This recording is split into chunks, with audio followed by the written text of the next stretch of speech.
is AJ Peltier with the NFL FantasyPlaybook.com picks of the week. Thank you very much for tuning in one last time. This is week 17 of the NFL Fantasy Playbooks picks. Here we go. We're going to start off with the sleepers. I've got a lot of them. This is week 17. I'm holding no punches. Here we go. I've got Tony Scheffler in Denver, the tight end. He's playing at San Diego. Denver is going to be looking for a lot of little short drop balls. I look for him to be a part of that. Tashard Choice, running back, Dallas. He is playing at Philly. Dallas needs to win this game. They are going to use everybody and anybody they can. I don't look for the wide receivers, though, other than Terrell Owens, of course. Okay, Chad Pennington. Oh, what a game. This is the game I am looking forward to the most in this whole week.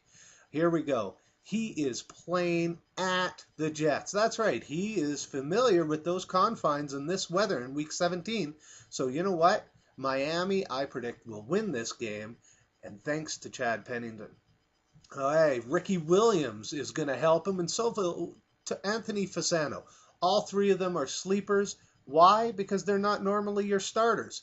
If you are looking for a starter thanks to the fact that somebody like Peyton Manning might be getting benched at halftime, well, then those are three guys right there that you can potentially use that I think will go off. Ricky Williams is a sleeper, kind of a tricky pick here.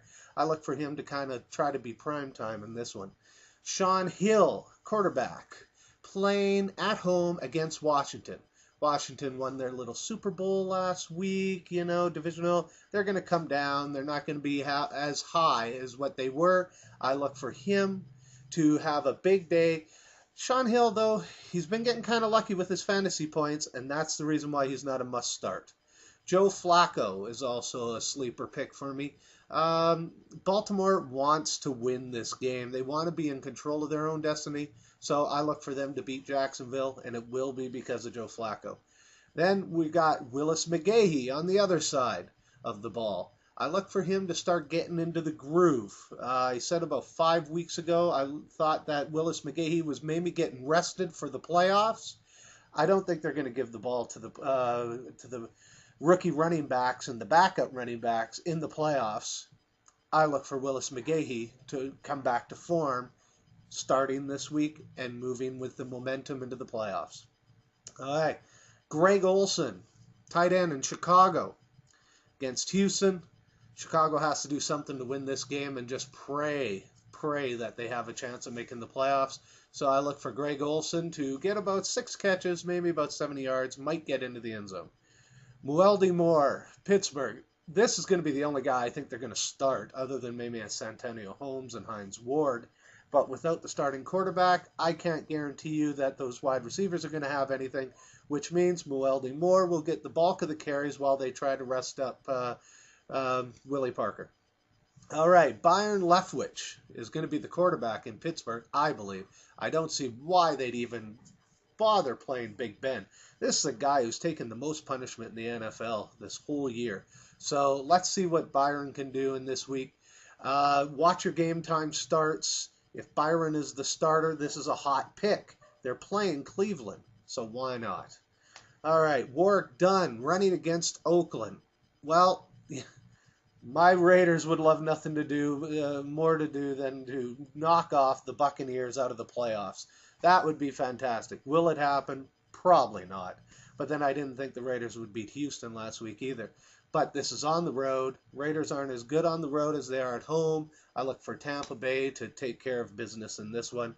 And Warwick Dunn will see a lot of the touches.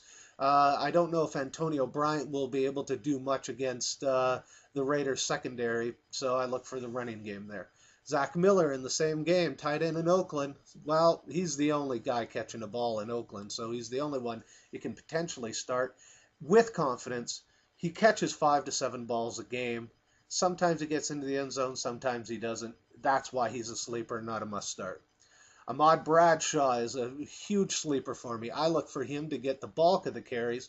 They are going to try to go get the yardage work with Derek Ward. He's going to get his yards, and then they're going to sit him. They're going to let Ahmad Bradshaw do the rest of the running there, in the second half of that game. Now, the thing is, they're going against Minnesota, who stops the run. So I don't look for a lot of yards, but I think Ahmad Bradshaw will get into the end zone. Jonathan Stewart, running back, Carolina at New Orleans. Well, what can you say about this? What is it? Carolina running against a team that gives up lots of points, who's going to be throwing the ball all day long. So I look for the running game to score probably 3 touchdowns in this game. Jonathan Stewart, 1, maybe 2 of them. All right, we got Visanthe Shiancoe, tight end in Minnesota.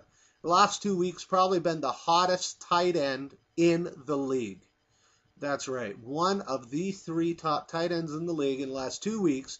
Ever since his appearance on Fox, he has been hot, and maybe not just getting women's phone numbers. Yes, I said that. All right, Pierre Thomas, running back, New Orleans, running against Carolina. Carolina's going to be taking a bit of the time off, but at the same time, they're going to try to maintain the 2 seed. So they are going to be coming at New Orleans to try to win that 2 seed because they drop to 5 if they lose. So Carolina has to play this game. All right, Kevin Smith, Detroit at Green Bay. I like this pick. If Detroit can keep the game close, Kevin Smith will get multiple carries and could be one of the top 5 running backs in this week. Why? Because Green Bay, I don't know how much they're going to have to prove on defense. There's just going to be a slugfest, not by points, but just by yardage. For some reason, Detroit just can't get into the end zone enough, but Calvin Johnson will do his best. And then I got another huge kind of sneaky pick. Fred Jackson. I believe Buffalo knows what they got in Marshawn Lynch. They kind of know what they got in Fred Jackson, but they're going to see if they have any more in Fred Jackson. So with that, I look for him to get a lot of the carries. All right? So New England gives up a lot of touchdowns to the run, so there we go. Last running back, last sleeper. Here is Julius Norwood. This is a massive play. I don't look for Atlanta to be using Michael Turner quite a bit. So I'm going to look for Julius Norwood to get the ball about 15 times. And this is a big playmaker. When he busts one, it's 50, 60 yards. He'll go over the 100 mark if he can bust one, and he'll get that score. All right, stay tuned to the next part for the sit-ems, must-plays, and the take a chance. Thanks.